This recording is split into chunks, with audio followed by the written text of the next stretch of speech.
Assalamualaikum warahmatullahi wabarakatuh. Alhamdulillahirabbil alamin. Assalatu wassalamu ala asyrafil anbiya'i wal mursalin Sayyidina wa maulana Muhammadin wa ala alihi wa sahbihi ajmain, amma ba'd. Selamat sore pemirsa, senang sekali rasanya kami dapat kembali hadir menjumpai Anda dan kami akan menemani Anda sampai dengan menjelang azan maghrib nanti. Bersama saya Rizfa Nur Aisyah, inilah Bincang-Bincang Maghrib. Nah pemirsa, pada sore hari ini kita sudah ditemani seorang narasumber. Beliau bernama Ali Mosbeh yang merupakan Ketua Umum IPMK Palangkaraya tahun 2018-2019. Gimana kabarnya nih Kak? Alhamdulillah baik. Alhamdulillah baik ya. Saya panggil kakak atau abang nih? Kakak abang sama Oh silahkan aja ya, oke. Dan pada sore hari ini kita akan membahas tentang tema kita nih ya, yaitu Islam dan Huma Betang. Nah, terkait dengan Islam dan Huma Betang, kita ingin tahu gitu ya, apa sih keterkaitan antara Islam dan Huma Betang. Namun sebelum itu, kita ingin kenal lebih jauh dulu nih, apa sih itu IPMK ya. Karena di luar sana pasti nih banyak teman-teman yang kurang tahu atau belum tahu gitu, IPMK Palangkaraya ini apa sih. Silahkan Kak, dikenalkan dulu. Jadi sebenarnya IPMK Palangkaraya itu adalah sebuah organisasi kedaerahan. Nah, jadi IPMK itu Ikatan Pelajar Mahasiswa Kabupaten Kota Waringin Timur. Oke. Ya, yang ada di Palangkaraya. Jadi sama aja dengan organisasi kedaerahan lain gitu. Seperti hima-hima ya. Tapi kita karena kita berubah dari hima ke IPMK, ada Ikatan Pelajar. Jadi di situ ada masukan dari pelajar juga di situ. Jadi tidak hanya mahasiswa tapi pelajar kami himpun juga di situ. Oke, siap-siap. IPMK sendiri berarti bukan hanya ada di Palangkaraya dong ya? Iya. Kami ada di seluruh Indonesia. Seperti di Jogja, Solo, Surabaya, Jakarta gitu. Bahkan kami ada namanya Fornas IPMK seluruh Indonesia, Forum Nasional. Oke. Dan itu namanya juga IPMK atau hima kalau yang di luar Palangkaraya nih? Kalau dari tahun 2018 kemarin, karena sesuai dengan surat keputusan Bupati, jadi semuanya disamaratakan jadi IPMK. Jadi serentak berubah gitu ya? Serentak berubah. Nah, itu terkait dengan IPMK Palangkaraya ya. Nah, kita akan membahas lebih jauh terkait dengan tema kita pada sore hari ini, yaitu Islam dan Huma Betang ya. Nah, ini menarik sekali nih Kak ya, terkait dengan Islam dan Huma Betang. Dan apa sih tanggapan kakak atau pandangan kakak nih ya terkait dengan Islam dan Huma Betang? Silahkan Kak. Jadi sebenarnya Islam dan Huma Betang ini temanya sangat menarik sekali sih ya menurut saya. Karena begini, dalam lingkup Pulau Kalimantan ini hanya Kalimantan Tengah yang saya rasa unik. Kenapa saya rasa unik begini? Jadi contoh kalau kita lihat di Kalimantan Barat, kesukuan itu dilihat dari dia beragama apa. Jadi contoh seperti ini, meskipun dia sukunya Dayak, terlahir dari suku Dayak, kalau dia beragama Muslim, maka stigma di masyarakat itu akan timbul bahwasanya dia itu Melayu. Tapi beda lagi dengan kita di Kalimantan Tengah. Nah ini uniknya Kalimantan Tengah. Karena prinsipnya kita Huma Betang itu yaitu adalah bebas terpimpin. Jadi dalam artian Huma Betang ini sangat intoleransi dengan agama. Nah, jadi di dalam Huma Betang, itu meskipun ada 5 sampai 4 agama itu tidak masalah. Itu tidak dipermasalahkan. Bahkan contoh seperti ini, terkadang kita ada realita di masyarakat yang terjadi ya. Apabila kita Idul Fitri, jadi dari saudara-saudara kita yang dari non-muslim maka akan berdatangan ke rumah kita. Dan itu sebaliknya nanti lagi apabila ada hari raya yang dari non-muslim gitu ya, kita akan sebaliknya akan berkunjung ke sana. Karena kita di Huma Betang ini ya agama itu kita masing-masing dengan Tuhan gitu, tidak mengatur itu. Tapi kita tetap memiliki tujuan ya untuk daerah gitu.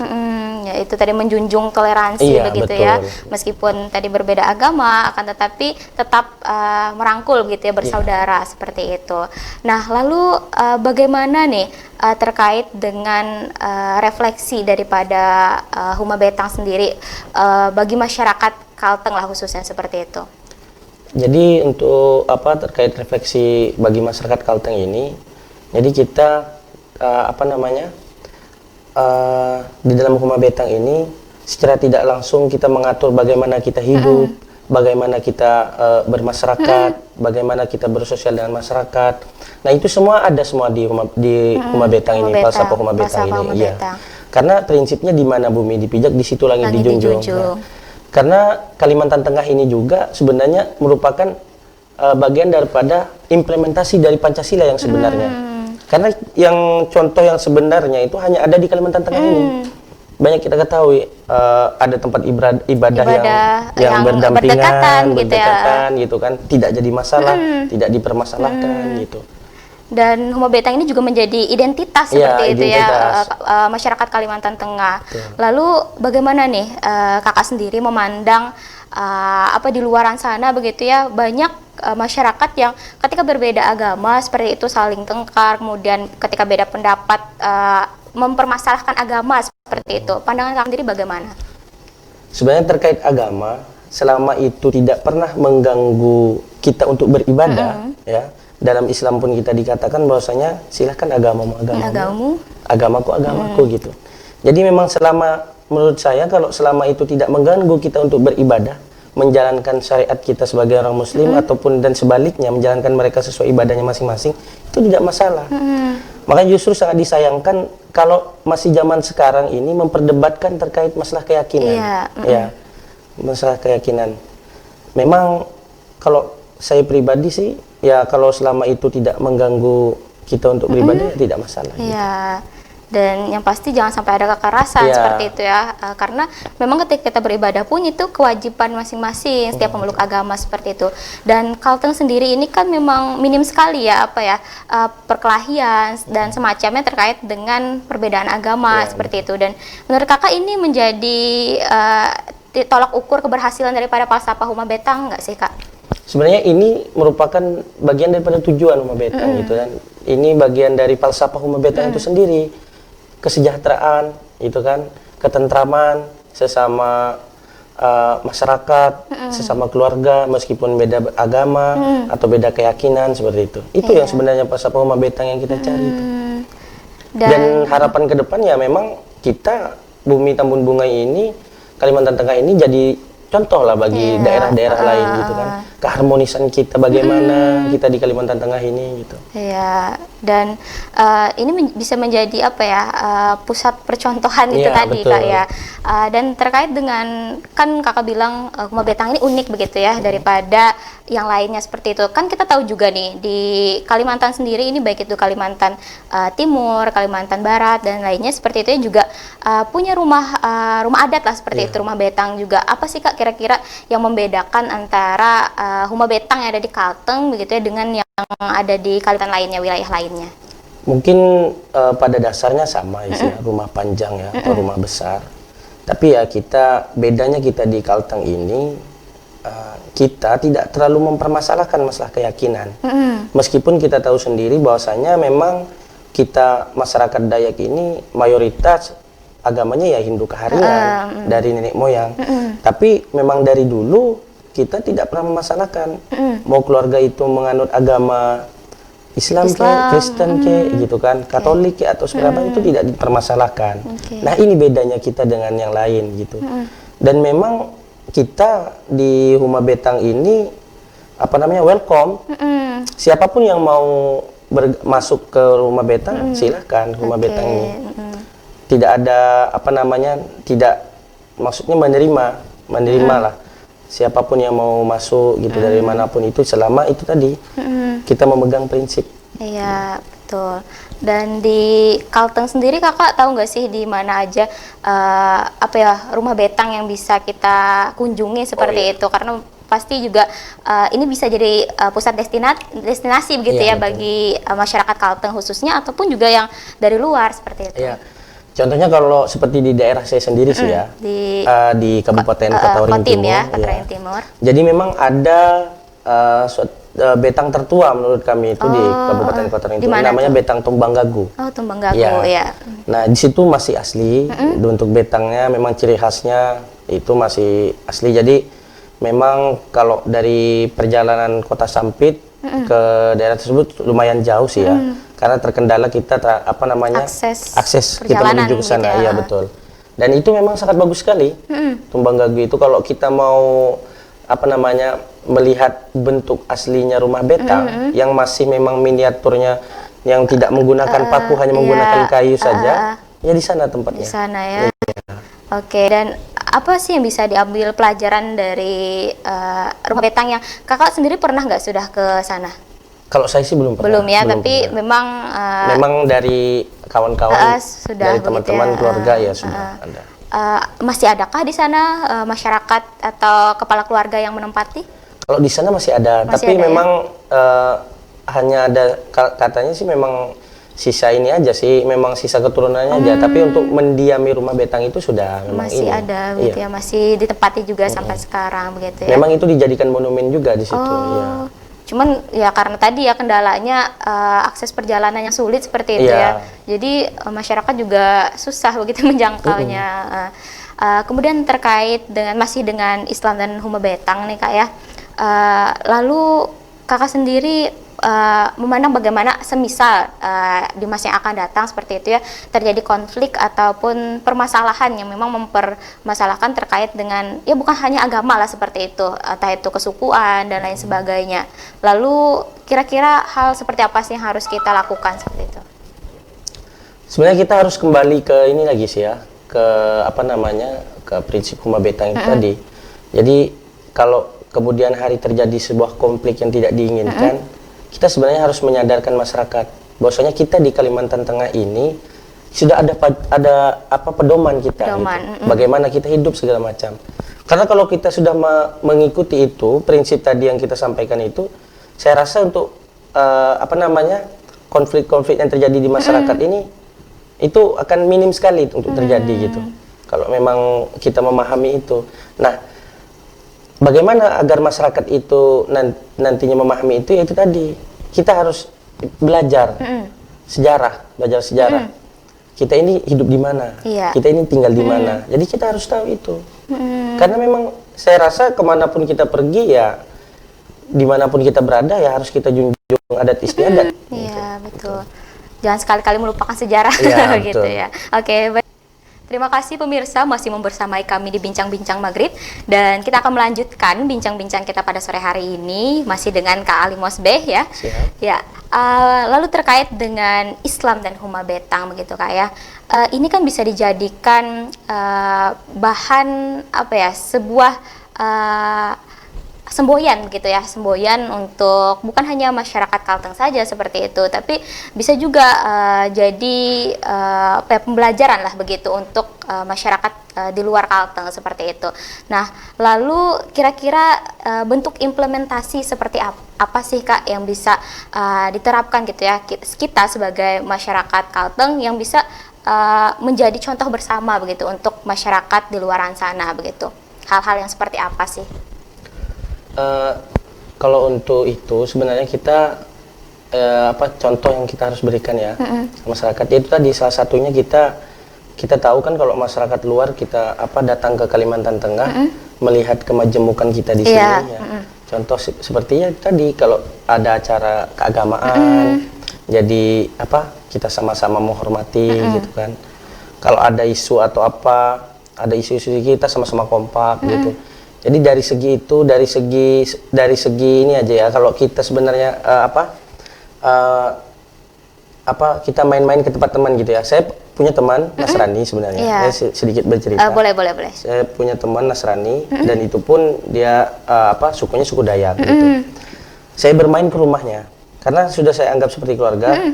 Pada saat itu ya melakukan kegiatan makan bersama. Nah, dan memang pada saat makan bersama itu pun diberitahu gitu ya, kalau memang ibaratkan ini loh yang nggak bisa kamu makan, ini buat kamu makan, memang khusus. Nah, ini yang sasa ini jarang ditemukan di mana-mana. Dan mereka tempat piringnya pun, tempat masaknya pun khusus. Khusus, khusus. Tidak disamakan. Jadi tidak disamakan karena kata mereka ini kami siapkan untuk keluarga kami yang jauh. Nah, ini yang ada di Palangkaraya ini, di Kalteng ini, saya rasakan oh begini sebenarnya. Ini sebenarnya yang disebut dengan toleransi beragama gitu. Itu yang disebut karena mereka nggak mau juga kan memberikan apa yang tidak bisa kita makan seperti jadi itu. Menghargai lah itu ya. Nah jadi itu. Jadi memang itu salah satu contoh yang nyata real di masyarakat gitu. Dan ini bisa menjadi contoh juga iya, gitu ya bagi untuk masyarakat yang lainnya yang mungkin Kalimantan. masih tabu dengan hal-hal yang seperti ini begitu ya. Nah, lalu kakak sendiri pernah nggak sih mendengar mungkin dari luar sana yang memandang tidak baik lah begitu masyarakat Kalteng, terlepas daripada sebenarnya kita tahu kita kan punya semboyan Falsafah Huma Betang seperti itu ya. Pernah nggak sih mungkin mendengar hal-hal yang tidak baik begitu? Kalau terkait itu sih saya belum pernah belum sih pernah ya, belum pernah terkait stigma di luar sana tentang kita di Kalimantan Tengah ini, belum pernah saya dengar hal yang tidak baik. Yang memang dari dulu yang kita serukan memang kita adalah bumi Pancasila, gitu. Jadi yang memang itu contoh kecilnya saja kita yang bisa kita terima di masyarakat ya hal-hal yang seperti itu. Gitu. Lalu dari IPMK sendiri itu Kak, sudahkah melakukan mungkin kegiatan-kegiatan yang memang keterkaitan lah dengan tadi Falsafah Huma Betang seperti itu, semacam entah itu kegiatan kolaborasi atau hal yang lainnya seperti itu, entah itu sebelum masa kepemimpinan kakak ataupun yang saat kakak ataupun setelahnya seperti itu? Kami sering melakukan kegiatan itu ya. Kegiatan kami ya seperti kegiatan olahraga, kita lakukan kegiatan-kegiatan seperti kayak pertandingan-pertandingan. Kami melakukan kegiatan biasanya kita ada namanya IPMK Cup. Jadi IPMK Cup itu bentuk daripada implementasi kegiatan kawan-kawan untuk mengumpulkan semua kawan-kawan di daerah. Nah, karena kita untuk mengumpulkan kawan-kawan di daerah itu agak susah, gitu ya. Jadi dengan adanya kegiatan kawan-kawan akan kumpul gitu. Jadi semuanya kumpul. Kita adakan lomba masak sepertinya kan. Kita ada dari kecamatan mana itu kumpul semua. Itu salah satunya kegiatan. Pernah juga kita kegiatan bakti sosial, kita berkolaborasi dengan Cipayung dengan hima-hima yang lain gitu. Dan IPMK sendiri ini kan juga artinya mengumpulkan lah pemuda-pemudi, mahasiswa, entah itu pelajar juga ya, yang memang tidak memandang begitu dia dari suku mana, kemudian dari agama apa, selama dia pemuda Kotim lah seperti itu ya Kak. Karena memang betul sih di pengurus waktu zaman saya itu juga sih kami kompleks sebenarnya. Jadi semua terwakilkan. Bahkan itu ada yang dari manapun dia asalnya, yang penting dia dari Kabupaten Kota Waringin Timur. Bagi kami itu adalah orang Kotim gitu. Bagi kami itu saudara kami. Jadi terimplementasi juga ketika kepemimpinan kakak dulu gitu ya. Struktur kepengurusannya kalau bisa nih ada perwakilan seperti itu ya. Karena memang dalam struktur itu ada juga sih untuk keagamaan. Jadi setiap kegiatan keagamaan maupun itu kita ibadah bersama, untuk ibadah Hindu itu bersama, kita buka puasa bersama, itu semua ada. Semua ada. Jadi memang sudah terakomodir dan kawan-kawan. Nah itu sebenarnya implementasi dari tadi yang Huma Betang tadi kita melaksanakan itu. Lalu pernahkah terjadi cekcok atau beda pendapat yang mengakibatkan saling tonjok atau bagaimana Kak? Sebenarnya kalau untuk beda pendapat, namanya berorganisasi ya itu sering ya. Tapi kalau untuk baku hantam itu ya nggak pernah sampai, ya. Jadi karena memang kita kan namanya punya kita mahasiswa kan punya prinsip ya, mungkin terkadang pendapatnya beda-beda gitu ya. Memang kita bagaimana sewajarnya menyikapi hal itu gitu. Tidak harus kita baku hantam segala macam gitu kan. Nah, jadi biasanya diselesaikan secara kekeluargaan kah? Kami selesaikan secara kekeluargaan kalau ada masalah di itu. Dan memang IPMK itu kan tempat berkumpul, tempat berhimpun. Kalau ada masalah pribadi ataupun dalam masalah hal kuliah gitu kan atau belajar, ya kita sering curhat lah di situ. Kita selalu welcome dengan kawan-kawan, apapun permasalahannya kami siap gitu. Dan Islam sendiri begitu kan ya, dengan Huma Betang ini artinya kita menjunjung tinggi begitu ya, sikap toleransi, saling menghargai begitu ya, entah itu perbedaan terkhusus agama seperti itu ya, kemudian juga suku dan lain sebagainya. Nah, lalu bagaimana Kak pandangan kakak sendiri terkait dengan Huma Betang begitu ya sebagai falsafah kita, kemudian bagaimana bentuk kita untuk bisa lebih menonjolkan lagi seperti itu kepada masyarakat. Lebih menonjolkan lagi nih gimana sih? Untuk Karena gitu ya? karena kan banyak juga yang menganggap sepele seperti itu. Falsafah Huma Betang ini banyak yang tidak tahu juga begitu ya. Kalau orang-orang akademis mungkin memang paham gitu ya, tapi kan juga masyarakat biasa juga tidak banyak yang tahu lah seperti itu. Sebenarnya kita kalau untuk hal yang secara tidak langsung di masyarakat yang kita lakukan itu bagian daripada falsafah Huma Betang gitu. Meskipun masyarakat itu tidak tahu sebenarnya falsafah Huma Betang itu seperti apa, tapi dalam melakukan kegiatan mereka di masyarakat, kegiatan mereka jual beli segala macam untuk berinteraksi masyarakat, bagaimana kita saling menghargai, itu sebenarnya bagian daripada implementasi Huma Betang gitu. Jadi secara tidak langsung tidak harus kita langsung memberitahu dengan masyarakat ya. Seperti ini seperti itu. Jadi harus seperti ini seperti itu. Itu secara tidak langsung kita di masyarakat sudah melaksanakan. Jadi lebih kepada bagaimana sih sikap kita, kemudian bagaimana pengabdian kita begitu ya di masyarakat seperti itu. Dan seberapa penting sih pemuda saat ini, khususnya pemuda Kalteng begitu ya, untuk bisa menjunjung tinggi falsafah Huma Betang ini, Kak? Sebenarnya sekarang ini pemuda adalah pemegang peran utama sebenarnya. Karena sekarang ini di era 410 rasanya, kalau nggak salah ya. Jadi memang sekarang ini serba digital. Memang kita sebagai pemuda harus memberikan contoh yang baik di masyarakat. Contohnya seperti apa, kita ya memberikan perilaku yang baik lah dengan masyarakat, yang dengan kegiatan-kegiatan yang positif. Apalagi kita pada saat ini kita sedang menghadapi pandemi ini kan. Jadi bagaimana kita memberikan pemahaman, membantu pemerintah, memberikan pemahaman dengan dengan masyarakat, bagaimana kita harus hidup sesuai dengan falsafah Huma Betang ini. Oke. Dan kita tahu nih semboyan negara kita begitu ya, Bhinneka Tunggal Ika begitu ya. Nah ini relate nggak sih sama falsafah Huma Betang terkaitnya itu? Bagaimana keterkaitannya dari kakak sendiri memandangnya? Kalau menurut saya sih Bhinneka Tunggal Ika ini ya untuk Huma Betang ini saya rasa sangat balance ya. Karena apa? Karena di Huma Betang pun mengatur juga Bhinneka Tunggal Ika itu. Maksudnya meskipun beda-beda gitu loh, tapi tetap satu tujuan gitu. Sama dengan Bhinneka Tunggal Ika, tapi kita karena bahasa kita, karena itu falsafah Huma Betang itu lebih identik atau lebih khususnya ke daerahan gitu.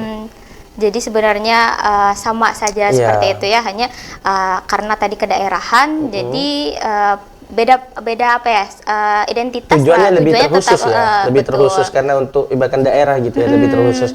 Kalau ke Bhinneka Tunggal Ika ini kan menyeluruh gitu ya, untuk bangsa dan negara seperti itu. Lalu kira-kira hal-hal atau giat yang seperti apa sih yang pemuda hari ini bisa lakukan begitu ya, untuk bisa menanamkan lah nilai-nilai atau wujud toleransi, kemudian menghargai, khususnya juga bagi pemuda atau muslim baik non muslim lah seperti itu. Sebenarnya banyak sih ya, kalau contoh salah satunya kita memang sebagai pemuda pada saat ini kita harus memberikan contoh yang baik gitu tadi.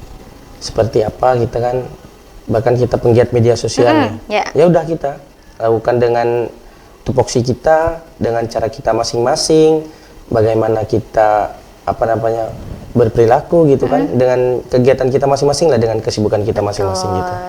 Jadi memberikan contoh yang baik seperti itu ya. Lalu hal-hal produktif seperti apa sih Kak yang memang banyak sih begitu ya sekarang ini pemuda yang terlena lah dengan hal-hal seperti itu, yang sekiranya ini wujud cinta kasih kita kepada saudara kita, baik muslim ataupun non muslim seperti itu. Pada saat sekarang ya. Khususnya pandemi gini. Jadi pada saat pandemi ini kita kalau memang mau terjun langsung ke masyarakat, kita harus gabung kan banyak relawan sih ya.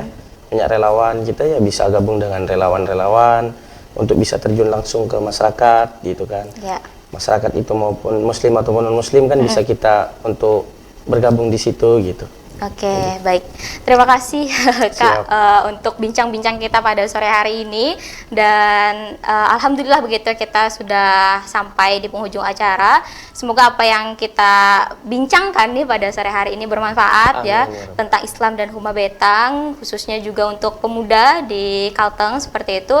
Dan terima kasih Kak karena sudah membersamai kami. Terima kasih juga kepada pemirsa sudah menemani kami sampai dengan detik ini. Jangan lupa untuk terus saksikan bincang-bincang Maghrib setiap Senin, Rabu dan Jumat kami berubah jam tayang pukul 17 berubah waktu tayang maksudnya pukul 17.00 waktu Indonesia Barat. Saya Rizpa Nur Aisyah mewakili kerabat kerja yang bertugas pamit undur diri. Billahi taufiq wal hidayah. Wassalamualaikum warahmatullahi wabarakatuh. Jurnal TV, One City, One TV.